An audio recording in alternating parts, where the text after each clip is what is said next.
এতিয়া আমি ইয়াত দুটা কথা পালো ভাগৱতত পৰীক্ষিতৰ দুটা প্ৰশ্ন আছে সৌনকাদি ঋষিৰ 6টা প্ৰশ্ন আছে এই 6টা প্ৰশ্নৰ উত্তৰতে সমগ্ৰ শ্ৰীমদ ভাগৱত পুৰাণ আৰু শ্ৰীমদ ভাগৱত দৰ্শন আছে কিন্তু ইয়াক পুৰাণ শ্ৰেষ্ঠ বা পুৰাণ সূৰ্য বুলি কিয় কোৱা হয় প্ৰথম কথাটো লৈতো যিসকলে প্ৰথম মংগল স্তোত্ৰকেইটা অনুধাৱন কৰিছে তাৰ মাজত প্ৰতিটো কথাই তন্নতন্নকৈ কৈছে সনাতন ধৰ্ম পৰম্পৰাত শ্ৰীমদ ভাগৱত পুৰাণৰ মাজত 4টা বস্তু একত্ৰিত হৈ আছে ই হল গ্ৰন্থৰ সাৰ ভগৱানৰ স্বৰূপ জীৱনৰ ব্যৱহাৰ গৃহস্থী সংসাৰৰ 7টা সূত্ৰ শ্ৰীমদ ভাগৱত পুৰাণৰ মাজত একত্ৰিত হৈ আছে ইয়াত নৱম স্কন্ধত ৰামায়ণ পাব একাদশ স্কন্ধত শ্ৰীকৃষ্ণ অৰ্জুন গীতাৰ সাৰমৰ্ম পাব আৰম্ভণিতে মহাভাৰতৰ কথা পাব আৰু সমগ্ৰ গ্ৰন্থখন শ্ৰীমদ ভাগৱত পুৰাণ হিচাপে ভাস্বৰিত হৈছে ই হল গ্ৰন্থৰ সাৰ ৰামায়ণে আমাক বৰ্তি থকাৰ শিক্ষা দিয়ে ক্ষমা কৰিব ৰামায়ণে আমাক জীৱন ধাৰণৰ শিক্ষা দিয়ে আমি সামগ্ৰিক জীৱনক কেনেধৰণে কটাব লাগে কেনেধৰণৰ জীৱন শৈলীৰে আমি অগ্ৰসৰ হলে আমাৰ জীৱন আমাৰ ঘৰ সংসাৰ আমাৰ সমাজ মধুৰৰ পৰা মধুৰতম হয় এই শিক্ষা ৰামায়ণে দিয়ে নৱম স্কন্ধত ৰামায়ণৰ কথা কৈছে ইয়াত নৱম স্কন্ধৰ পৰা যোৱা নাই নৱম স্কন্ধত ৰামায়ণৰ কথা কৈছে ৰামায়ণ হল আমাৰ জীৱনৰ পাঠেয় গ্ৰন্থ আৰ্ট অফ লিভিং জীৱনচৰ্যাৰ পৰম পৰাকাষ্ঠ ৰামায়ণৰ মাজত আছে ভাইৰ লগত কেনে সম্পৰ্ক হ'ব লাগে ৰজা আৰু প্ৰজাৰ কেনে সম্পৰ্ক হ'ব লাগে ৰজা আৰু ভিত্তৰ কেনে সম্পৰ্ক হ'ব লাগে ধৰ্মিষ্ঠ ব্যক্তি আৰু নিকৃষ্ট চাণ্ডালৰ মাজতো কেনেকৈ সুহৃদয়তা গঢ়ি তুলিব পাৰে কেনেকৈ উত্তৰিত জীৱনৰ সোৱাদ ল'ব পাৰিলে জন্মৰ শ্ৰেষ্ঠতা বা জন্মৰ নিশ্চেষ্টতাক অতিক্ৰম কৰিও মানুহ মহামানৱীয় হ'ব পাৰে সমগ্ৰ শিক্ষা ৰামায়ণৰ মাজত আছে আজি চক আজি সমাজ জীৱনত কোনোবা এজন আজিতো আমাৰ বিশেষকৈ হিন্দুসকলৰ ল'ৰা ছোৱালীৰ সংখ্যা কমি আহিছে কিন্তু যদি চাব কোনোবা এজন দেউতাকৰ 3টা সন্তান আছে প্ৰথম অৱস্থাত ঠিকই আছিলে বিয়া বাৰু কৰাৰ পিছতে 3জন 3 ভাগে হ'ল 3জন 3 ভাগে হ'ল তাৰ পিছতে ইজনে সিজনৰ বদনাম গাবলৈ আৰম্ভ কৰে যিখন ঘৰত সেই 3জন সন্তান একেলগে থাকোতে মাক বাপেকৰ দিনত সমগ্ৰ মিতিৰ কুটুমে আহি পৰিতৃপ্তি লভিছিল সেইখন ঘৰত 3 ভাগ হোৱাৰ পিছত মানুহ আহিবলৈ বেয়া পায় কিয়নো ইঘৰলৈ গ'লে সিঘৰে বদনাম গায় সিঘৰলৈ গ'লে সিঘৰে বদনাম গায় এই যিটো এক সহোদৰ হৈও আমাৰ মাজত যিটো সম্প্ৰীতি আমি গঢ়িব নোৱাৰিলোঁ সেই সম্প্ৰীতিহীনতাৰ বিপৰীতে ৰামায়ণৰ স্পষ্ট নিৰ্দেশ ৰাম লক্ষ্মণ ভৰত শত্ৰুঘ্নৰ জীৱনচৰ্যাৰ মাজেদি আমি ৰামৰ বনবাসৰ কথা জানো কিন্তু অন্তনীল বৰ্ণ বিষয়বস্তুৰ ওপৰত আমি কোনোদিন অৱগ্ৰহণ কৰা নাই যদি অৱগ্ৰহণ কৰোঁ তেতিয়া চকুৰ পানীৰে আমি বাট নেদেখা হ'ম কোনো এক একাকী মুহূৰ্তত কৈকেয়ীক দিয়া দুৰ্বল ৰজাৰ 2টা বৰৰ বাবে মন্থনাৰ কুমন্থনাৰ যোগেদি যিজনৰ ৰাজ অভিষেক হ'ব লাগিছিল সেইজন হ'ল বলকলধাৰী বনবাসী এই কথা শুনাৰ লগে লগে সমগ্ৰ অযোধ্যা নগৰী মৰ্মাহত হৈছে সমগ্ৰ অযোধ্যা নগৰীত শোকৰ বন্যা উঠিছে আৰু সেই মুহূৰ্তত লক্ষ্মণে আহি জ্যেষ্ঠ ভাতৃ ৰামক কৈছে কালি পৰহি তুমি তাৰকা নামৰ ৰাক্ষসীজনীক বধ কৰিছা স্ত্ৰীবধ মহাপাপ কিন্তু সনাতন পৰম্পৰাৰ পৰিপন্থী হলত তুমি লিংগৰ বিভাজন নকৰিও তাৰকাক বধ কৰিছা ধৰ্ম সংস্থাপনৰ বাবে আজি সেইখন ধনু তোমাৰ ক'ত গ'ল? কোনো এক দুৰ্বল মুহূৰ্তত ৰজাই দিয়া অংগীকাৰৰ বাবে অযোধ্যাৰ মহৎ ভৱিষ্যতক তুমি ভৰিৰে প্ৰদানত কৰি কিদৰে তুমি বনবাসী হ'বা? আজি তুমি তোমাৰ সেই ধনু হাতত তুলি লোৱা। এটা স্মিত হাঁহিৰে কাষত বহুৱাই লৈ নিষ্পাপ শিশুৰ দৰে ৰামে তেতিয়া বুজাইছে, মই কাৰ বিপক্ষে ধনু ধৰিম লক্ষ্মণ? কোনে বিচাৰিছে আৰু মই দিমেই বা কি? কোনে বিচাৰিছে? মাতৃ কৈকেয়ীয়ে, যি মাতৃয়ে ভৰততকৈ মোক বেছি ভাল পায়। সেই মাতৃয়ে মাত্ৰ কেইটামান বছৰ বিচাৰিছে মোৰে অনুজ ভৰতৰ বাবে, যি ভৰতে নিজতকৈ মোক বেছি ভাল পায়। মাতৃয়ে বিচাৰিছে মই মোৰ ভাইক দিম। ইয়াত হৰ্ষত বিষাদৰ কথা কি আছে? 14 বছৰ নালাগে যদি সমগ্ৰ মোৰ জীৱনো যদি মাতৃয়ে বিচাৰিলেহেঁতেন, মই বিনা প্ৰতিবাদে মাতৃৰ সেই ইচ্ছা পূৰ্ণ কৰিলোহেঁতেন। এইবুলি লক্ষ্মণ যেতিয়া আঁতৰি গৈছে, সেই মুহূৰ্তত দশৰথ আহি উপস্থিত হৈ কৈছে যে পুত্ৰ, ৰামহীন অযোধ্যা মোৰ অকল্পনীয়। ৰামহীন অযোধ্যাত মই একক্ষণিকো জীৱিত থাকিব নোৱাৰোঁ। গতিকে মোৰ আদেশ, এই মুহূৰ্ততে তই মোক বন্দী কৰি অন্ধকাৰ কাৰাগাৰত নিক্ষেপ কৰ। ৰজা হিচাপে মই 2টা বৰ দিম বুলি কৈছিলোঁ কৈকেয়ীক, হয়। যেতিয়া তই মোক বন্দী কৰিবি তেতিয়া মোৰ আৰু বৰ দিয়া ক্ষমতা নাথাকে। তাৰপিছত তই ৰাজসিংহাসনখনত আৰোহণ কৰ। তই যদি ৰাজসিংহাসনত বহি থাক, মই পোতাশালত থাকিও মই শান্তিৰ জীৱন যাপন কৰিব পাৰিম। আৰু তই যদি বনবাসী হ, তেতিয়া মই ৰাজসিংহাসনত বহি থাকিলেও মই জীৱনতে মৃত হৈ বহি থাকিম। তেতিয়া ৰামে দশৰথক প্ৰবোধ দিছে যে সত্যাশ্বৰী জীৱনত মই সত্য কেতিয়াও ভংগ কৰিব নোৱাৰোঁ, আৰু মোৰ জীৱিত কালত মোৰ পিতৃৰ সত্য অংগীকাৰ ভংগ হ'ব, তাক মই কেতিয়াও কামনা কৰিব নোৱাৰোঁ। মই এনে কাৰ্য কৰিবলৈ অপাৰগ।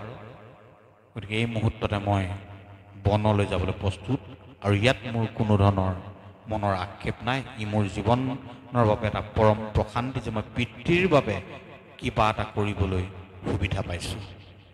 এইদৰে গৈ কৌশল্যাৰ ওচৰ পাইছিল।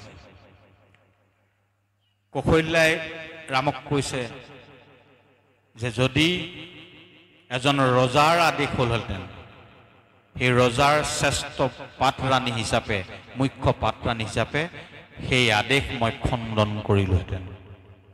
কিন্তু ইয়াৰ লগত এগৰাকী মাতৃ সংযোজিত হৈ থাকিলে। দশৰথ ৰজাই দিয়া বৰৰ প্ৰতি মোৰ কোনো ক'বলগীয়া নাই। তাক মই গ্ৰহণ কৰিম, বৰ্জন কৰিম, সেইটো মোৰ নিজস্ব কথা। কিন্তু এগৰাকী মাতৃয়ে পুত্ৰৰ বাবে কিবা এটা বিচাৰিছে, কেইটামান বছৰৰ কাৰণে ৰাজপাট। গতিকে তেওঁৰ সেই ইচ্ছা অপূৰ্ণ হওক, কোনো মাতৃৰ ইচ্ছা অপূৰ্ণ হৈ থাকক, এনে অকল্যাণ মই কামনা কৰিব নোৱাৰোঁ। সেইকাৰণে মই হাঁহি হাঁহি তোক বনবাসলৈ বিদায় দিবৰ বাবে প্ৰস্তুত। ভাবিছ, গৃহস্থী সংসাৰত এই সহমৰ্মিতা, পৰস্পৰে পৰস্পৰক বুজিব পৰা এইখন সহৃদয়তা যদি নাথাকে, সেইখন ঘৰত কেতিয়াও শান্তি হ'ব নাই, মহাভাৰতী হ'ব। সেইকাৰণে ৰামায়ণে আমাক নিৰন্তৰ এটা শৃংখলিত জীৱনৰ সোপান দিয়ে। যেতিয়া ৰাম বনলৈ গুচি গ'ল, ৰাম বনত গুহক চাণ্ডালৰ যোগেদি পাৰ হৈ পেলাই যেতিয়া গভীৰ অৰণ্যৰ মাজত সোমাল, সেই মুহূৰ্তত ৰামে গম পালে ৰামক অনুসৰণ কৰি সেই পথেদি ভৰত আহিব। ৰাম গৈ ৰাতি উপস্থিত হ'ল। পিছদিনা সমগ্ৰ বনবাসী, বনত থকা আদিবাসীসকল আহি কৈছে যে প্ৰভু, আপোনাৰ সেৱাৰ নিমিত্তে আমি কি কৰিব পাৰোঁ? ৰামে ক'লে যে যিটো ৰাস্তাৰে মই আহিছিলোঁ, সেই ৰাস্তাটো অতি কণ্টকাকীৰ্ণ, তাত কাঁয়েত পৰি আছে। যদি পাৰে আপোনালোকে সেই ৰাস্তাটো অকণমান চফা কৰি দিব। ক'লে প্ৰভু, আপুনিতো প্ৰত্যাগমন নকৰে, আপুনিতো আহিলেই। তেতিয়াহ'লে বোলে নহয়, মোক অনুসৰণ কৰি কৰি মোৰ ভাতৃ ভৰত এই বাটেদি আহিব। ক'লে ভৰতৰ দুৰ্বাৰ ইচ্ছা শক্তি ইমান ঠুনুকা যে কেইটামান কাঁইতে ভৰতৰ পথ ৰুদ্ধ কৰিব বোলে নোৱাৰে। একান্ত ৰামক চিন্তা কৰি অহা ভৰতৰ গতি ৰোধ কৰিব পৃথিৱীত কোনো শক্তি নাই। কিন্তু ভৰতে যেতিয়া গম পাব এইটো মোৰ বাবে মোৰ দাদাই এইটো কণ্টকীৰ্ণ পথেদি অতিক্ৰম কৰিব, তেতিয়া ভৰতে অন্তৰত বৰ আঘাত পাব। এইটো সহমৰ্মিতা চক ভাবি চক ভাই ককাইৰ মাজত কেনেধৰণৰ এটা সহৃদয়তা থাকিব লাগে। এই যিটো জীৱন ধাৰণৰ শিক্ষা, এই শিক্ষা আমাক ৰামায়ণে দিয়ে। মহাভাৰতে আমাক বৰ্তি থকাৰ শিক্ষা দিয়ে। চাবচোন ৰামায়ণৰ সকলোবিলাক পাত্ৰ কেৱল বৰ্তি থাকিলে, মহাভাৰতৰ সকলো পাত্ৰ কেৱল বৰ্তি থকা দিলে। এই পৃথিৱীত আমি কেনেকৈ বৰ্তি থাকিব পাৰোঁ তাৰ শিক্ষা মহাভাৰতৰ মাজত আছে। কেনেকৈ কৰ্মৰ যোগেদি কৰ্মক নিষ্কৰ্মলৈ পৰ্যবেক্ষিত কৰি এক উচ্চস্তৰীয় জীৱনৰ সোৱাদ ল'ব পাৰোঁ, এই শিক্ষা আমাক গীতাই দিলে। গীতাই কৰ্ম, জ্ঞান, ভক্তি এই তিনিটা বিষয়ৰ ওপৰত কৈছে। আৰু মহাপুৰুষজনাই জ্ঞান, কৰ্ম, ভক্তিৰ পৰাই 4 বস্তু আনিছে: গুৰু, দেও, নাম, ভকত। জ্ঞান 2টা ভাগত ভগ কৰিছে: সাধ্য জ্ঞান, সাধক জ্ঞান। গুৰুৱে দিয়া জ্ঞান আৰু প্ৰাপ্তিৰ যোগেদি ঈশপ্ৰাপ্তিৰ জ্ঞান। ঈশপ্ৰাপ্তিৰ জ্ঞানৰ যোগেদি ভগৱানক পোৱা যায়, আৰু গুৰুৱে দিয়াটো জ্ঞানটো হ'ল সাধক জ্ঞান, ইটো সাধ্য জ্ঞান। যাত্ৰা পথ আৰু গৈ পোৱাৰ প্ৰাপ্তি, এই দুটাক দুভাগ কৰি গুৰু আৰু দেৱ কৈছে। এই 4 বস্তু একত্ৰিত কৰিছে অসমীয়া জনজীৱনৰ মাজত। উচ্চস্তৰীয় কৰ্মক কৰি কেনেকৈ বিশ্ব মানৱক এক ভাতৃত্বৰ বোধেৰে বান্ধিব পাৰি তাৰ অমূল্য শিক্ষা প্ৰদান কৰিছে গীতাই। আৰু মৃত্যুক কেনেকৈ মহামৃত্যুলৈ পৰ্যবেক্ষিত কৰিব পাৰি, মৰণ ধৰ্ম মানুহে কেনেকৈ মৃত্যুঞ্জয় যাত্ৰা সম্পন্ন কৰিব পাৰি, এই শিক্ষা দিছে শ্ৰীমদ ভাগৱত পুৰাণে। এই 4টা বস্তু ইয়াৰ মাজত একত্ৰিত হৈছে, সেইকাৰণে ইয়াক কোৱা হয় গ্ৰন্থৰ সাৰ। দ্বিতীয়তে কোৱা হয় ই ভগৱানৰ স্বৰূপ। আপোনালোকে 10ম স্কন্ধত আৰম্ভ কৰোঁতে পাইছিল, যেতিয়া প্ৰভুৱে কংসৰ কাৰাগাৰত প্ৰভু যেতিয়া আৱিৰ্ভাৱ হ'ল, ভগৱান অহাৰ লগে লগে মায়া নিবৃত্তি হৈ বসুদেৱ আৰু দৈৱকীয়ে ভগৱানক স্তুতি কৰিছে। সেই মুহূৰ্তত কিন্তু কংসৰ ভয় নাই। স্তুতি কৰোঁতে স্বতঃস্ফূৰ্তভাৱে দৈৱকীয়ে কৈছে, তং সাক্ষাৎ বিষ্ণুৰ আধ্যাত্মদীপ, তুমি সাক্ষাৎ বিষ্ণুৰ আধ্যাত্ম প্ৰদীপ। আৰু যেতিয়া ভাগৱত 65ত শুকদেৱে যেতিয়া ইয়াত 65ত যেতিয়া প্ৰণাম কৰিছে ভাগৱতক,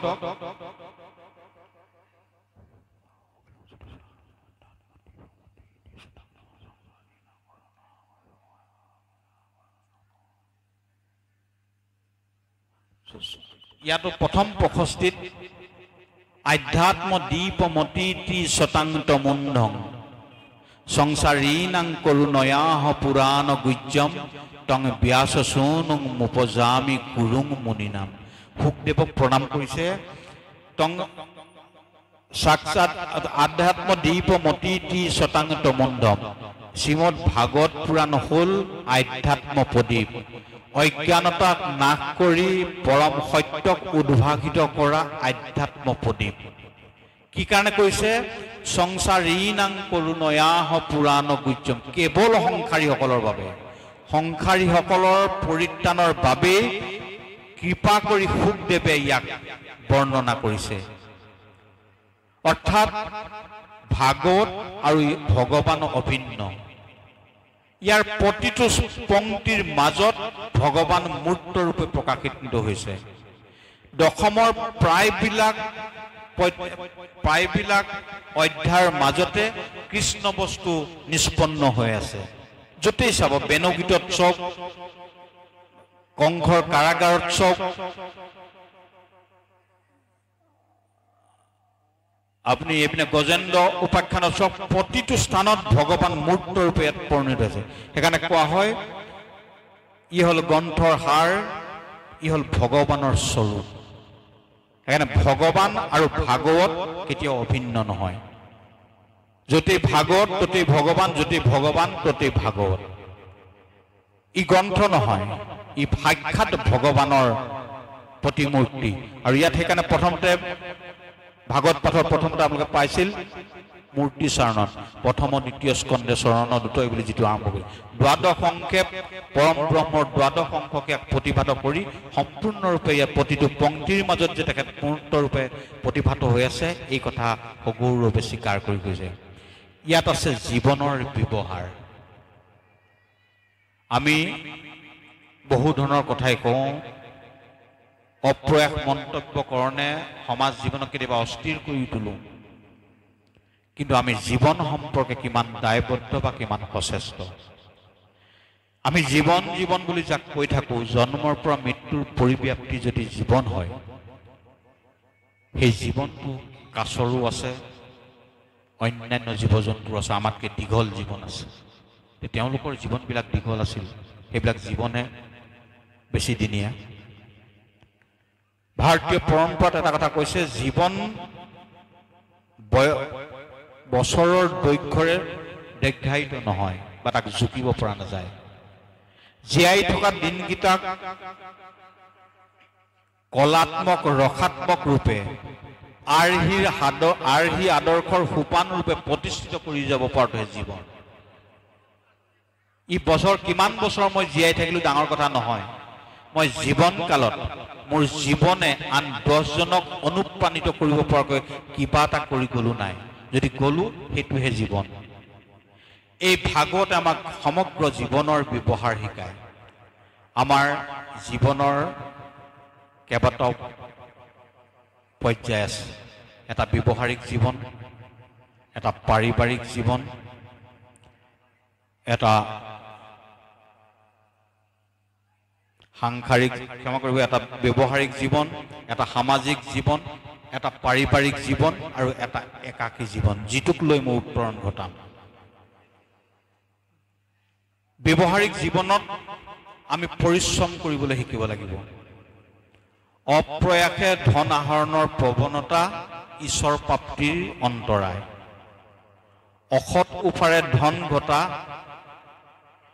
সেই ধন ঘটি পাপ ক্ষয়ৰ বাবে কিঞ্চিত অংশ ভগৱানৰ কামত অৰ্পণ কৰা, এই দুইটাই পাপ কথা। যিটো কাম আমাৰ যথোপযুক্ত পৰিশ্ৰমৰ যোগেদি নিৰ্ণীত হৈছে, সেইটোহে আমাৰ প্ৰকৃত পাৰিশ্ৰমিক। এতিয়া আমি আমাৰ সামগ্ৰিক জীৱনত পৰিশ্ৰম কৰিবলৈ শিকিব লাগে। পৰিশ্ৰমৰ যোগেদি সঞ্চয় হোৱা অৰ্থ বা দ্ৰব্যই তাৰ দশাংশ সমাজ জীৱনৰ উত্তৰণৰ বাবে দান কৰিব লাগে। এই যিটো পৰিশীলিত জীৱন, এই ব্যৱহাৰিক জীৱন যাত্ৰাত আমি এইকেইটা কথা যদি লৈ নচলোঁ, তেতিয়াহ'লে সেই জীৱনৰ কেতিয়াও মূল্য হ'ব নোৱাৰে। এক কথা হ'ল আমি পৰিশ্ৰম কৰিবলৈ শিকিব লাগে। পৰিশ্ৰমৰ ভাগ আছে, অসৎ পৰিশ্ৰমৰ কোনো মূল্য নাই। সৎ পৰিশ্ৰমে আমি অৰ্জন কৰিবলৈ শিকিব লাগে। অৰ্জিত সম্পদৰ দশাংশ সৎ কামত ব্যয় কৰিব লাগে। আৰু এনেদৰে সৎ কামত ব্যয় কৰি কৰা ভোগে কেতিয়াও আমাৰ অপকাৰ নকৰে। আপুনি অৰ্জিত ধনৰ যদি দশাংশ সৎ কামত ব্যয় কৰিছে, বাকী 90% আমি য'ত আপোনাৰ ব্যৱহাৰিক জীৱনত য'তেই নলগাওক, সি পূৰ্ণ প্ৰস্ফুটিত হৈ আহিব। চাবচোন, কুঁৱা এটাৰ পৰা যিমানেই পানী উলিয়াই থকা তলৰ পৰা নিৰ্মল পানী আহি থাকে, কিন্তু যেতিয়া বহুদিন ব্যৱহাৰ কৰি নকৰাকৈ পেলাই থোৱা হয়, সেই কুঁৱাটো কোনো ব্যৱহাৰ নকৰে। অৰ্থাৎ আমাৰ কেইবাটাও পৰিক্ৰমাই দি আমাৰ জীৱনলৈ ধন সম্পদ ঐশ্বৰ্য বিভূতি আহে। আৰু সেই ঐশ্বৰ্য বিভূতি ধনক যথোপযুক্তভাৱে যদি জগত কল্যাণকে আদি কৰি সামগ্ৰিক প্ৰতিশ্ৰুতি হৈ যদি আমি একাত্ম নকৰোঁ, তাৰ যিটো ধাৰাবাহিকতা সেইটো পূৰ্ণ হৈ পৰে, বা যাৰ ফলস্বৰূপে এটা সমৃদ্ধ জীৱন হঠাতে স্তিমিত হৈ যাব পাৰে। সেইকাৰণে জীৱনত সৎ পৰিশ্ৰম কৰিব লাগিব। অৰ্থাৎ ব্যৱহাৰিক জীৱনত আমি পাৰিশ্ৰমিক হ'ব লাগিব। পাৰিশ্ৰমৰ যথাৰ্থ মূল্য আৰু বিনিয়োগ ঘটাব পাৰিব লাগিব। সেইটো হ'ল আমাৰ ব্যৱহাৰিক জীৱন। সামাজিক জীৱনত আমাৰ পাৰদৰ্শিতা লাগিব। আজি চাব সমাজত বা এটা ক্লাছৰুমত সেইকেইজনহে স্বীকাৰ কৰা হয় যিকেইজনৰ কোনো নহয় কোনো এটা ক্ষেত্ৰত দক্ষতা আছে। কোনোবা এজন ছাত্ৰ যদি পঢ়াত বেয়াও হয়, তেওঁ খেলা ধূলা হওক বা অন্যান্য নৃত্য গীত অভিনয় আদিত যদি দক্ষতা থাকে, তেওঁ শ্ৰেণীকোঠাটোত এটা বিশেষ মৰ্যাদা পায়। অৰ্থাৎ সমাজ জীৱনে অপাৰদৰ্শী ব্যক্তিক কেতিয়াও মনত নাৰাখে। এইটো সমাজক দুখ দি লাভ নহ'ব। এইটো সমাজক কেতিয়াও দুখ দি লাভ নাই। সেইকাৰণে জীৱনত আমি পাৰদৰ্শী হ'বলৈ গ'লে, অৰ্থাৎ সামাজিক জীৱনত আমাৰ পাৰদৰ্শিতা লাগিব। সাংসাৰিক জীৱনত আমাৰ প্ৰেম লাগিব। আজিকালি চাবচোন সমাজ সংসাৰবিলাক সৰু সৰু, আমাৰ ৩-৪জনৰ মাজতে আমাৰ একোখন সংসাৰ, কিন্তু তাতো সম্প্ৰীতি নাই। তাৰ মাজতো বিভিন্ন ধৰণৰ অসূয়া অশান্তি।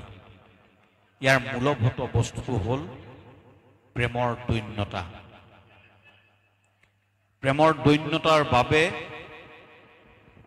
আমাৰ বহু সংসাৰ অকালতে থান-বান হৈ গৈছে। তাৰ সমান্তৰালভাৱে আধুনিক উপজীৱৰ অপপ্ৰয়োগটো আছে। আধুনিক সমাজ ব্যৱস্থাৰ লগত বৰ্তি থাকিবলৈ আমাক সকলো বস্তু লাগিব, শুদ্ধ কথা। আজি এই মাইকটোৰ শব্দ উচ্চাৰণ ৰীতি ভাল হোৱাৰ বাবে 10জনে শুনিব পাৰিছে বা আপোনালোকে শুনি থাকিব পাৰিছে, অন্ততঃ অশান্তি পোৱা নাই। কিন্তু এই মাইকটো সভ্যতাৰ দান। সংস্কৃতি আৰু সভ্যতা দুইটা বস্তু একে নহয়। এইটো আমি সদায় মনত ৰাখিব লাগিব। মাইকটো মুখ্য নহয়, মুখ্য হ'ল আমাৰ ভাগৱত সংস্কৃতি। ভাগৱতৰ ওপৰত আলোচনা কৰাৰ পৰম্পৰা বা আমাৰ সংস্কৃতিটোৱে মূল। কিন্তু সেই পৰম্পৰাটোক অতিৰিক্ত কলেবৰ্তা দিছে সভ্যতাৰ অৱদানে। এই মাইকটো নোহোৱা হ'লেও কথা ক'ব পৰা হ'লহেঁতেন, অকণমান মই জোৰ ডাঙৰকৈ ক'ব লাগিলহেঁতেন, আপোনালোকে শুনাত অকণমান কষ্ট হ'লহেঁতেন। কিন্তু আমি মূলভূত সংস্কৃতিক বাদ দি সভ্যতাৰ অৱদানটোকে জীৱনত গ্ৰহণ কৰি লোৱাৰ বাবে বহু সংসাৰ আজি থান-বান হৈছে। জাতীয় জীৱনৰ কথা, জাতীয় জীৱনৰ ঊৰ্ধত কেতিয়াও নোকোৱাকৈ থাকিব নোৱাৰে বা জাতীয় জীৱনৰ ঊৰ্ধত যাব নোৱাৰে। আজিৰ তাৰিখত ইণ্টাৰনেট ব্যৱস্থাটোৱে হওক বা মোবাইলৰ অতি উচ্চস্তৰীয় সংস্কৰণৰ বাবে হওক, বহু সাংসাৰিক জীৱনত ব্যাঘাত জন্মিছে। এইটো বাস্তৱ সত্য। চাবচোন, ইয়াত যিটো প্ৰেম মোৰ সন্তানৰ প্ৰতি থাকিব লাগিছিল, যিটো প্ৰেম মোৰ স্বামীৰ প্ৰতি বা পত্নীৰ প্ৰতি থাকিব লাগিছিল, সেই প্ৰেমটো মোৰ একীভূত হৈছে সভ্যতাৰ উপজীৱৰ মাজত, মোবাইলটোৰ মাজত। যাৰ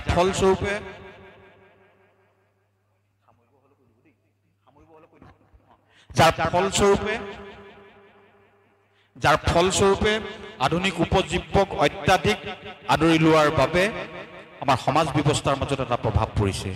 কেতিয়াবা ৰাস্তা দি গৈ থাকোঁতে চাবচোন, ল'ৰা এটা যদি দেখে সি একান্ত মানে মোবাইলটো হৈ গৈছে, সি ক'ব নোৱাৰে কোনফালে গৈছে। ই প্ৰাণৰ বাবেও সংশয়জনক। এই যিটো একনিষ্ঠতা, এইটো অতি দুৰ্ভাগ্যজনক। কিন্তু সেই ল'ৰাটোক একাকী জীৱনৰ পৰা যদি আমি উলিয়াই আনিব পাৰোঁ, মাক দেউতাকে যদি যত্নপৰ হৈ এই সামাজিক শৃংখলাৰ মাজত যদি বান্ধিব পাৰোঁ, সি ইয়াৰ মাজতো ক্ৰমান্বয়ে উশাহ ল'ব পাৰিব, ক্ৰমান্বয়ে এই সমাজখনকো আপোন বুলি ভাবিব পাৰিব। আৰু সেইকাৰণে মূলভূত বিষয়টো হ'ল এক প্ৰেমৰ দোলেৰে সকলোকে বান্ধি ৰখাৰ এটা চেষ্টা কৰিব লাগে। প্ৰেমহীন পৃথিৱীখন বন্ধ্যা, প্ৰেমহীন সমাজখন বন্ধ্যা, প্ৰেমহীন সংসাৰখন বন্ধ্যা, প্ৰেমহীন জীৱন যাত্ৰা বন্ধ্যা। সেইকাৰণে সাংসাৰিক জীৱনত আমি প্ৰেমৰ সৈতে একীভূত হ'বলৈ শিকিব। অৰ্থাৎ সাংসাৰিক জীৱনত আমাক প্ৰেম লাগিব, ভাল পোৱা লাগিব, সহমৰ্মিতা লাগিব। আৰু 4 নম্বৰ কথাটো হ'ল ব্যক্তিগত জীৱন। মোৰ যিটো উত্তৰিত জীৱন বুলি ভাবিছোঁ বা মোৰ আৰু 20 বছৰৰ পিছত যিটো জীৱনৰ ভাৰ লৈ মই গতি যাত্ৰা কৰিব লাগিব, সেইটো জীৱনত পবিত্ৰতা লাগিব। মই কোৱাৰ কথা মাজত মোৰ সংগতি থাকিব লাগিব। কায়িক, বাৰ্ষিক, মানসিক এই তিনিওটা পবিত্ৰতা লাগিব। মোৰ কথাৰ মাজত পবিত্ৰতা থাকিব লাগিব, মোৰ বাহ্যিক আভৰণৰ মাজত পবিত্ৰতা থাকিব লাগিব, আৰু মোৰ মানসিক চিন্তা চেতনাৰ মাজত পবিত্ৰতা থাকিব লাগিব। অৰ্থাৎ সেই পবিত্ৰতাহে মোক পৰলৌকিক জীৱন প্ৰদান কৰিব। এই যি পবিত্ৰতা, সেই পবিত্ৰতাৰ বিষয়ে মই জানিম আৰু পৰম ব্ৰহ্মই জানিব। তৃতীয় কোনো শক্তি নাই ইয়াক জনাৰ ভিতৰত। এইটো হ'ল শ্ৰীমদ ভাগৱত পুৰাণৰ মূল শিক্ষা। ই হ'ল গ্ৰন্থৰ সাৰ, জীৱনৰ ব্যৱহাৰ, ভগৱানৰ স্বৰূপ। এই তিনিটা কথা ক'লোঁ। গৃহস্থী জীৱনৰ 7টা সূত্ৰ ইয়াৰ মাজত একনিষ্ঠ হৈ আছে। প্ৰথম কথাটো হ'ল সংযম। প্ৰথম সংযমৰ পৰকাষ্ঠা আমি দেখা পালোঁ দ্ৰৌপদীৰ যোগেদি প্ৰথম স্কন্ধত। কেনেধৰণে দ্ৰৌপদীয়ে পঞ্চপুত্ৰৰ শোকত বিফল হৈ থকাৰ অৱস্থাটো ভাৰতীয় সভ্যতা সংস্কৃতিৰ এগৰাকী মহিয়সী নাৰী হিচাপে গুৰুপুত্ৰৰ প্ৰতি, ব্ৰাহ্মণৰ প্ৰতি তেওঁৰ পোৱা আঘাত আৰু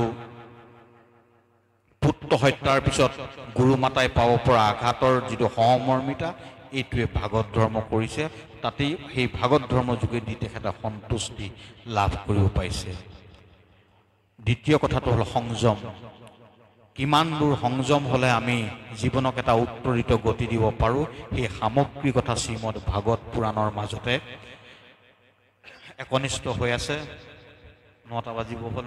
মই মাত্ৰ গোটেই কথাখিনি মোৰ বিজ্ঞাপন হিচাপে নতুন প্ৰজন্মটোৱে লওক, তাৰপিছত নিজে অৱগ্ৰহণ কৰক। সন্তুষ্টিৰ ক্ষেত্ৰত মই ক'বলৈ পাহৰি গ'লোঁ, বহলাই নকওঁ। যেতিয়া মহাপ্ৰভু যাবলৈ ওলাইছে, তেতিয়া কুন্তীয়ে যেতিয়া প্ৰশ্ন প্ৰাৰ্থনা কৰিছে, সেই প্ৰাৰ্থনাত অতি স্পষ্টভাৱে কৈছে যে মোক সকলোৱে অনাথ বুলি কয়। মোৰ জন্ম হৈছিল সুৰসেনৰ বংশত, নাম আছিল তেতিয়া পৃথা। কুন্তীৰ প্ৰথম নাম আছিল পৃথা। কোনো এক মুহূৰ্তত প্ৰতিশ্ৰুতিবদ্ধ হৈ থকা মোৰ দেউতাই মোক দান দিলে, মোৰ নাম পালোঁ কুন্তী। কুন্তী ভোজৰ মোক সমৰ্পণ কৰিলে, নাম পালোঁ কুন্তী। তাৰপিছত মই বিবাহ হ'ল পাণ্ডুৰ লগত। পাণ্ডু, যাৰ লগত কেতিয়াও প্ৰতিগমন কৰিব নোৱাৰি, যিজন পূৰ্বেই বেমাৰগ্ৰস্ত। আৰু তাৰপিছত কোনো এক একাকী মুহূৰ্তত সেই পাণ্ডুৱেও এই পৃথিৱীৰ পৰা গুচি গ'ল। পাণ্ডু গুচি যোৱাৰ পিছত আমি দুগৰাকী পত্নী, এগৰাকী সতী যাব লাগিছিল। মই সতী যাবলৈ বিচাৰিছিলোঁ, মাতৃক 5টা সন্তান গতাই থৈ যাব বিচাৰিছিলোঁ। তেতিয়া সেই মুহূৰ্তত মাতৃয়ে কান্দি কান্দি ক'লে যে মোৰ সন্তান দুটা আপোনাৰে দান। মোৰ নিজস্ব প্ৰচেষ্টাই মই সন্তান লাভ কৰা নাই, মই আপোনাৰে দান। কিন্তু তথাপিতো মই ভাবোঁ এই দুটা মোৰ সন্তান, সেই 3টা আপোনাৰ সন্তান। অৰ্থাৎ আপোন পৰ ভাৱ এবেগলৈ হ'লেও মোৰ অন্তৰত আছে। আৰু 5টা পুত্ৰই কিন্তু আপোনাক একান্তৰূপে মাতৃ বুলি ভাবে।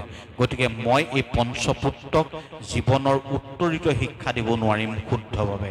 সেইবাবে মই সতি যাওঁ, আপুনি 5টা সন্তানৰ দায়িত্ব লওক। ভাবি চাওক, এগৰাকী বিধৱা মাতৃয়ে কোনো এক মুহূৰ্তত কৰা সিদ্ধান্তৰ বাবে আজি আমি এই স্থানত ভাগৱত কথা পাতিব পাৰিছোঁ যুধিষ্ঠিৰৰ যোগেদি। সেই যি কৈছে সকলোৱে মোক অনাথ বুলি কয়, কিন্তু মই কুন্তীয়ে কৈছে যে মই সদায় নাথযুক্ত, কিয়নো মই প্ৰতিটো ক্ষণত মই তোমাক স্মৰণ কৰি আছোঁ, তুমি মোৰ কাষত আছা। গতিকে সদায় তুমি আছা, তুমি মোৰ নাথ হিচাপে আছা। সকলোৱে মোক কয় দুৰ্ভগীয়া বুলি, কিন্তু মই ভাবোঁ মই দুৰ্ভগীয়া সেই মুহূৰ্তত, যি মুহূৰ্তত মই তোমাক পাহৰিছোঁ, সেই মুহূৰ্ততে মই দুৰ্ভগীয়া। আৰু মই আজিও এই তোমাৰ সন্মুখত কৈছোঁ, মই বিপদৰ উপৰি বিপদ বিচাৰিছোঁ। যুধিষ্ঠিৰৰ ৰাজমাতা হিচাপে মই অকণ্টকা ভাৰতৰ ৰাজমহিষী হ'ম, এই সস্বপ্ন মোৰ নাই। মই কেৱল দুখৰ উপৰি দুখ বিচাৰিছোঁ, কিয়নো দুখ থাকিলেহে মই তোমাক স্মৰণ কৰিম, আৰু তোমাক স্মৰণ কৰিলে তোমাক প্ৰাপ্তি হ'ম। এইটো সন্তুষ্টিৰ পৰাকাষ্ঠা। তাৰপিছত সন্তান কেনেকৈ আহে বোলে দ্বিতীয় কাহিনী আছে। তৃতীয় 7ম স্কন্ধত সংবেদনশীলতা কেনেধৰণে হ'ব লাগে, 9ম স্কন্ধত আছে ৰামৰ সম্পৰ্কে সংকল্প কেনেকুৱা হ'ব লাগে। সংকল্প হ'ব লাগে শুকদেৱৰ দৰে, সংকল্প হ'ব লাগে পৰীক্ষিতৰ দৰে, যি সংকল্পৰ যোগেদি মৃত্যুঞ্জয়ী যাত্ৰা এক ৰচনা কৰিব। সক্ষমতা কেনেদৰে হ'লে ভাৰত যুদ্ধত 61 সম্ৰাট হ'ব পাৰে এয়া যুধিষ্ঠিৰৰ যোগেদি শিকিব পাৰি। আৰু সমৰ্পণ কেনেকুৱা হ'ব লাগে ইয়াৰ একাধিক উদাহৰণ আছে। মই এটা শ্লোকে সমৰ্পণৰ কথা কৈছোঁ। দ্ৰৌপদীক যেতিয়া বস্ত্ৰহৰণ কৰিছে, দ্ৰৌপদীয়ে প্ৰথমতে এখন হাতে বস্ত্ৰ ধৰি ভগৱানক মাতি আছে, ভগৱান অহা নাই। তাৰপিছত দেখিলে মোৰ ইয়াত পঞ্চস্বামী আছে, মোৰ শহুৰসকল আছে, মোৰ ককাসকল আছে, কোনো কিন্তু আজি এই দুৰ্যোগৰ মুহূৰ্তত মোৰ হৈ থিয় হোৱা নাই। সেই মুহূৰ্তত দুইখন হাত এৰি পেলাই একান্ত মনে ভগৱানক সমৰ্পণ কৈছে। নৈবমে পতয়সন্তি ন পুত্ৰ ন চ বান্ধৱ ন ভাতৰ নৈব পিতা নৈব ত মধুসূদন চতুৰ্ভি কাৰণে কৃষ্ণ তয়ে ৰক্ষাস্মি নিত্যস সমন্ধাত গৌৰৱাত সখ্যাত প্ৰভুত্বই নচকেশৱ। মোৰ ইয়াত ভাই নাই, ভাতৃ নাই, স্বামী নাই, পিতৃ নাই, মোৰ ইয়াত কোনো নাই, মোৰ তোমাৰ বাহিৰে কোনো নাই। মই এৰি দিলোঁ, মোক উলংঘন কৰে, মোক কি কৰে ক'ব নোৱাৰোঁ, কিন্তু মই উদ্ধ হস্তেত কৈছোঁ কেৱল তুমি আছা আৰু তুমি মোক ৰক্ষা কৰিব লাগিব। সমন্ধাত তোমাৰ মোৰ মাজত এটা সম্বন্ধ আছে। গৌৰৱ তুমি ঐশ্বৰ্যশালী ভগৱান, তোমাৰ গৌৰৱ আছে। সমন্ধাত গৌৰৱাত সখ্যাত তোমাৰ মাজত সখীত্বৰ সম্পৰ্ক আছে, তোমাৰ সখীৰ পত্নী। সমন্ধাত গৌৰৱাত সখ্যাত প্ৰভুত্বেই নচকেশ হ'ব। তুমি সৰ্বসমৰ্থবান ভগৱান, তোমাৰ সকলোতে প্ৰভুত্বতা আছে। এই চাৰিটা কাৰণতে তুমি মোক উদ্ধাৰ কৰিব লাগে। এনে সমৰ্পণ যুক্ততা থাকিলে যিকোনো ৰমণীয়ে পৰম ব্ৰহ্মৰ কৃপা লাভ কৰিব পাৰিব। ই সমৰ্পণৰ এক অন্যতম জীৱন্ত উদাহৰণ। মহাপুৰুষ শ্ৰীকৃষ্ণদেৱ যাবলৈ ওলাইছে, দ্ৰৌপদী সুভদ্ৰা আহিছে, নিজৰ ভনীয়েক সুভদ্ৰাৰ ইপিনে পুত্ৰ অভিমন্যুক বধেই হ'ল যুদ্ধত। প্ৰভুৱে আলিঙি ধৰি স্নেহৰ ভনীক সুধিছে যে তই মোৰ পৰা এই মুহূৰ্তত কি বিচাৰ। ভাবিছক সুভদ্ৰাই বিচাৰিব লাগিছিল সেই মুহূৰ্তত যে মোৰ এটাই মাত্ৰ সন্তান আছিল, তুমিতো মৃত চান্দিপনী ঋষিক মৃত পুত্ৰ আনি দিলা, মোৰ এই পুত্ৰক আনি দিয়া। কিন্তু সমৰ্পণ উচ্চস্তৰীয় ভগৱানৰ ভগ্নী, আৰু সেইকাৰণে তেওঁ ভগৱানৰ ভগ্নী হ'ব বিচাৰে। তেওঁ চিধাই কৈছে কৃষ্ণ তদীয় পদপংকজ পঞ্জনান্তে অদ্যয়েব বিশতু মানসু ৰাজহংস পান পয়ান সময় কফবাত পীতে কণ্ঠাবৰুদো বিদো স্মৰণং কুতস্তে। হে কৃষ্ণ তজু পাদ পদ্ম, নামঘোষাত আছে, হে কৃষ্ণ তজু পাদ পদ্ম পঞ্জৰ ভিতৰে মূৰ মন ৰাজহংস পক্ষী থাকুক প্ৰভু সৰ্বদা প্ৰাণ পয়ানৰ সময়ত কফবাত পিত্ত আদি যত কণ্ঠ নিৰোধনে তোমাৰ স্মৰণ কথা। এতিয়াতো দূৰ কথা, মোৰ শক্তি সামৰ্থ্য আছে, তোমাৰ নিত্য স্মৰণ কৰিম। যেতিয়া মোৰ জীৱনৰ শেষ কাল আহিব, কফ বাত পিত্তই যেতিয়া মোক চেপা মাৰি ধৰিব, সেই মুহূৰ্তত মই তোমাক কেনেকৈ স্মৰণ কৰিম, তাৰ প্ৰভু তুমি এটা ব্যৱস্থা কৰি থৈ যোৱা।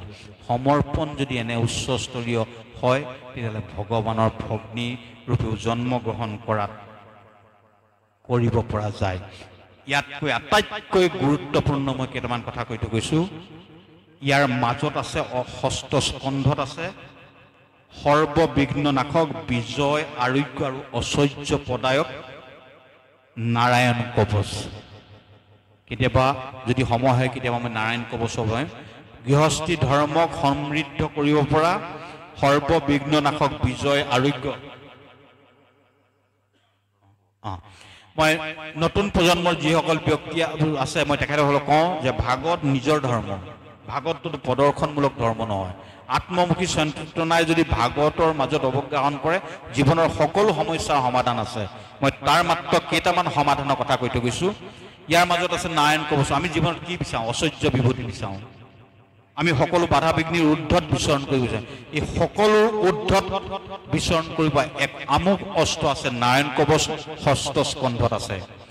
ইয়াৰ মাজত আছে পুংখবৰ্ণ ব্ৰত, যি ব্ৰতৰ যোগেদি অদিতিয়ে 49 জন মৰুদগণক জন্ম দিছিল, যি আমাৰ সকলোৰে প্ৰাণবায়ু হিচাপে আজিও আমাক বৰ্তাই ৰাখিছে। পুংখবৰ্ণ ব্ৰত আছে, ই সৰ্বকামনা পূৰক। ই আছে ষষ্ঠ স্কন্ধতে আছে। ই সৰ্বকাম পূৰণকাৰক পুংখবৰ্ণ ব্ৰত আছে। ইয়াৰ মাজত আছে দুৰ্ভাগ্য নাশক, ঋণ মুক্তি আৰু শত্ৰুৰ পৰা মুক্তি প্ৰদায়ক গজেন্দ্ৰ স্তৱন। ই আছে অষ্টম স্কন্ধত। কেতিয়াবা পঢ়িব গজেন্দ্ৰ স্তৱন, কেনেধৰণে গ্ৰাসগ্ৰস্ত হোৱাৰ পিছতো গজেন্দ্ৰই মুক্তি লাভ কৰিলে। আৰু প্ৰভু ভগৱানে গজেন্দ্ৰ স্তৱৰ শেষত কৈছে যি ভক্তিভাৱে ইয়াক এই স্তৱ পাঠ কৰিব সি অনায়াসে সকলো বিপদ বিঘ্নিৰ পৰা মুক্তি হ'ব। আমাৰ জীৱনৰ সাংসাৰিক জীৱনক সমৃদ্ধ কৰিব পৰা সকলো কথা ইয়াৰ মাজত আছে। তাৰপিছত অভীষ্ট সন্তান প্ৰদায়ক ইয়াত পয়োব্ৰতৰ কথা আছে। দ্বিতী কশ্যপৰ যোগেদি যেনেকৈ যেতিয়া বলিয়ে সমগ্ৰ দেৱগণক স্বৰ্গচ্যুত কৰিলে, সেই মুহূৰ্তত দেৱমাতা দ্বিতীয়ে স্বামীক কৈছে যে মোৰ পুত্ৰসকলক পুনৰ প্ৰতিষ্ঠা কৰিব পৰাকৈ বলিক পৰাক্পুত কৰিব পৰা এটি সন্তান মোক লাগে।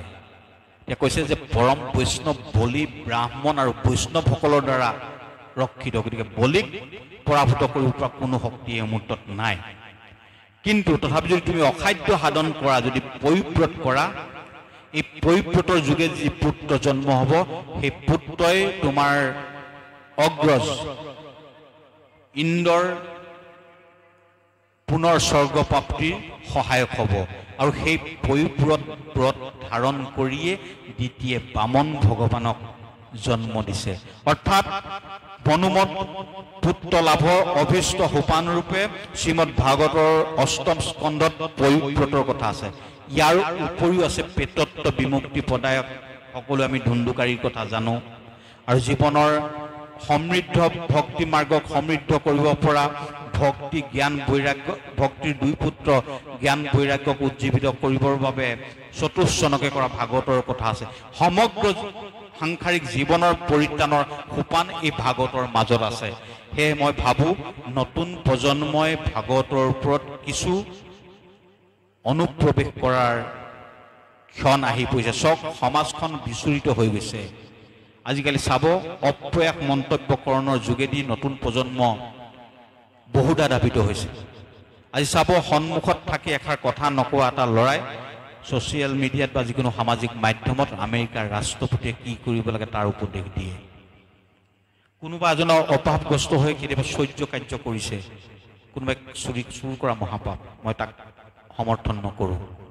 কিন্তু সেই অভাৱগ্ৰস্ত চুৰজনক শাসনৰ বাঘজুৰি হাতত তুলি নিৰ্মমভাৱে প্ৰহাৰ কৰি হত্যা কৰা কোনো গুণেই বাঞ্ছনীয় নহয়। আৰু এইবিলাক আসুৰিক তৃপ্তি ক্ৰমান্বয়ে উদ্ভাৱিত হৈছে। আৰু এনে আসুৰিক প্ৰৱণতাৰ পৰা এটা শুদ্ধ সত্য পথৰ সন্ধান দিবৰ পৰা অদ্বিতীয় সোপান হ'ল শ্ৰীমদ ভাগৱত পুৰাণ। ইয়াৰ প্ৰত্যেক শ্লোকে শ্লোকে ৰস আছে, প্ৰত্যেক শ্লোকে শ্লোকে এটা শাশ্বত জীৱন গাথাৰ সোপান আছে। মই ভাবোঁ নতুন প্ৰজন্মই ভাগৱতক নতুন দৃষ্টিকোণেৰে আদৰি ল'লে আমাৰ সমাজ ব্যৱস্থা, আমাৰ সামগ্ৰিক ৰাষ্ট্ৰীয় ব্যৱস্থা উজ্জীৱিত হ'ব। এনে শুভকামনাৰে জ্ঞাত অজ্ঞাত দুই চাৰিটা কথাৰেই মোৰ ওপৰত ন্যস্ত কৰা দায়িত্ব সমাপন কৰিছোঁ। ময়ো যোৰহাট পাবগৈ লাগিব।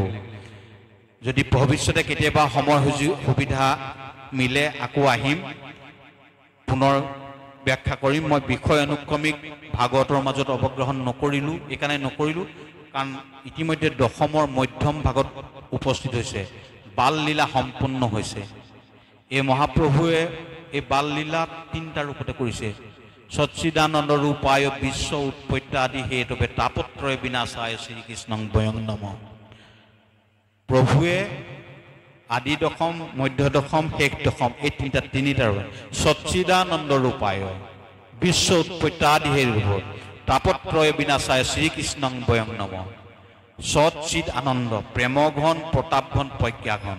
চাবচোন মহাপুৰুষ শ্ৰীকৃষ্ণদেৱৰ তিনিটা লীলাই, প্ৰেমঘন, প্ৰতাপঘন, প্ৰজ্ঞাঘন। এই তিনিটা লীলাৰে তেওঁ পৃথিৱীত ধৰাধাম লীলা কৰিছে। এই তিনিটা লীলাই আমাৰ তিনিটা নাশ কৰিছে তেওঁৰ শ্ৰৱণ কীৰ্তনে। আমি কায়িক, বাচিক, মানসিক তিনিভাৱে পাপ কৰোঁ। বেয়া কথা কওঁ, সি এটা পাপ হয়। বেয়া কাম কৰোঁ, সেইটো এটা পাপ হয়। মনেৰে বেয়া কাম, পৰৰ অহিত চিন্তা কৰোঁ, সেইটো এটা পাপ হয়। তিনিটাৰ উপায় পাওঁ, মুখেৰে, ইন্দ্ৰিয়ৰে আৰু মনেৰে। এই তিনিটা পাপে আমাক তিনিটা পথ দগ্ধ কৰে, আধ্যাত্মিক, আধিদৈৱিক, আধি ভৌতিক। এই তিনিটা তাপেই, তিনি পাপ তিনি তাপ।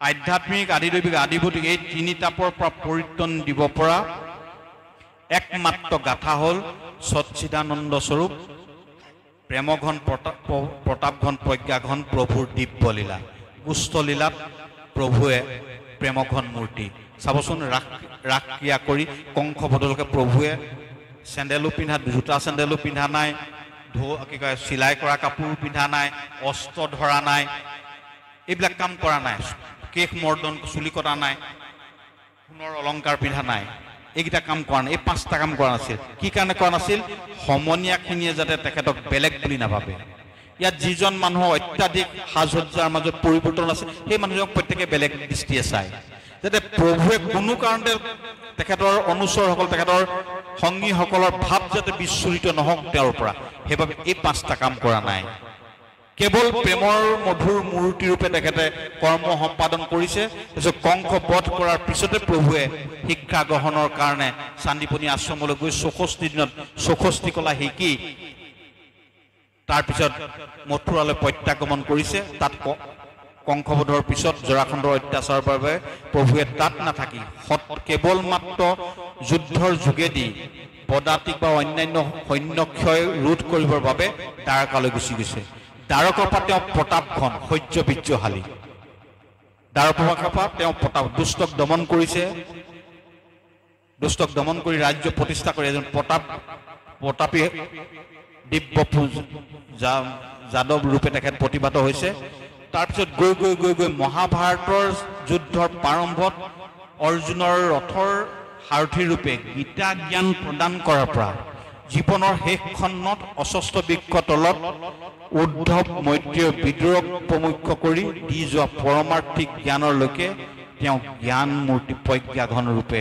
প্ৰতিভাত হৈছে এনে ভাওনাত চাওঁতে সদায় সেইধৰণে চাব বোলে কোনজন কৃষ্ণৰ ৰাসলীলাৰ আগৰ কৃষ্ণজন তেখেতক মুৰুলী প্ৰেমৰ মূৰ্তি হিচাপে চাব ৰাসলীলা অকিবকে দ্বাৰকা প্ৰতিষ্ঠা কৰি মহাভাৰতৰ যুদ্ধৰ প্ৰাকখনৰ যিজন কৃষ্ণ সেইজনক সহ্য বিজ্জশালী হিচাপে চাব আৰু কৃষ্ণৰ ৰথৰ সাৰথিত্ব গ্ৰহণৰ পৰা তেখেতক জ্ঞানময় মূৰ্তি হিচাপে চাব এই তিনিভাতে ত্ৰিভাত হোৱা কৃষ্ণই আমাৰ সকলোৰে উত্তৰিত জীৱনক সমৃদ্ধ কৰক এনে শুভকামনাৰে মোৰ চমু এই ভাগৱতৰ ওপৰত আলোকপাত সামৰণি হৈছোঁ জ্ঞাতই